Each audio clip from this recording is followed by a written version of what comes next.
আসসালামু আলাইকুম।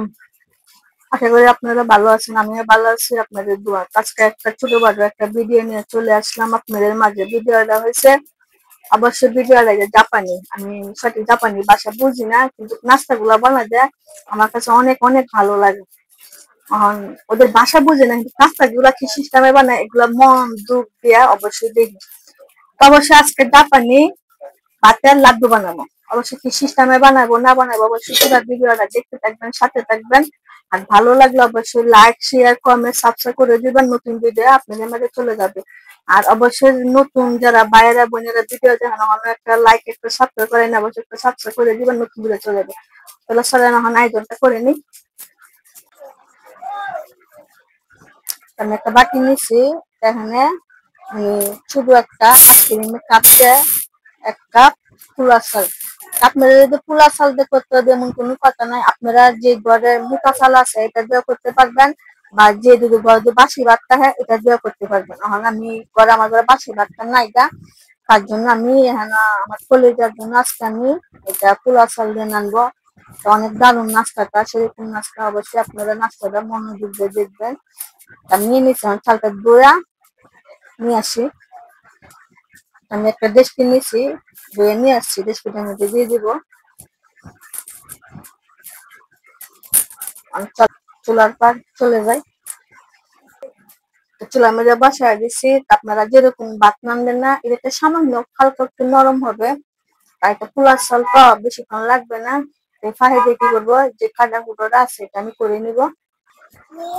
আমি এখানে নিচ্ছি একটা টমেটো, একটা কাঁচামরিচ, পেঁয়াজ, ধনিয়া পাতা, একটা গাজর। তাহলে আমি সুন্দর করে কাটতে বুটে নিয়ে অবশ্যই আপনাদের সাথে দেখা হবে চুলার পাশ।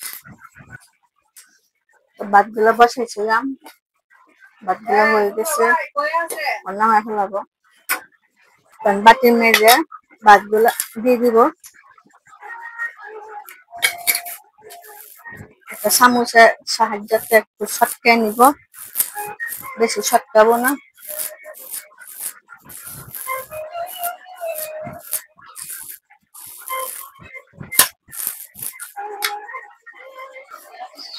এই যে কালার দুইটা করছিলাম, ধনিয়া পাতা, টমেটো, পেঁয়াজ, কাঁচামরিচ, গাজর কুচি কুচি, এগুলো সব দিয়ে দেবো এটার মধ্যে।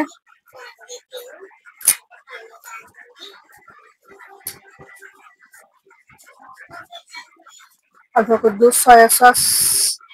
সয়া সসটা আপনারা ঘরে থাকতে দিতে পারেন বা নাও দিতে পারেন।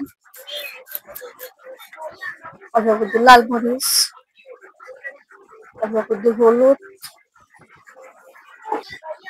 স্বাদ মতন লবণ, সবকিছু একসাথে এখন আবার মিশিয়ে নিব। তো সবকিছু দিয়ে মিশিয়ে নিছি। এখন ছোট ছোট করে লাড্ডু যেরকম বানায় এরকম শেপটা দিয়ে দিব।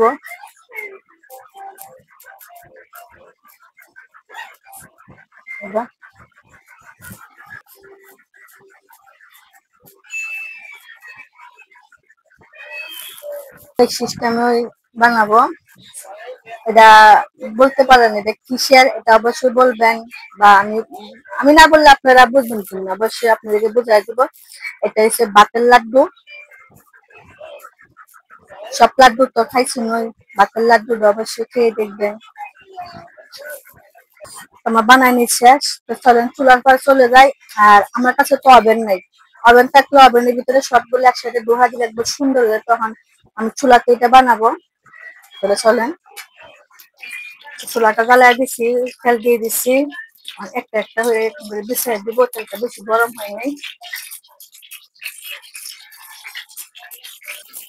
সবগুলা দিয়ে দিছি, মানে এক পিঠ ওইটা উল্টা দিব, আরেক পিঠ দিলে আবার উল্টা দিব। এটা গাছ উল্টায়া পাল্টায়া করতে হবে, এরকম করে উল্টা উল্টায়া একটু দুধ হয়ে যায়, লাল হয়ে যায়, আর একটু করে দিই আস্তে আস্তে। আমি বলছিলাম না এটা উল্টা পাল্টা দিব। ফলের পিঠটা হয়ে গেছে, উল্টা দিব, দেখেন কত সুন্দর হয়েছে মাশাআল্লাহ। মানে কে বুঝতে পারবে না এটা যে ভাতের লাড্ডু।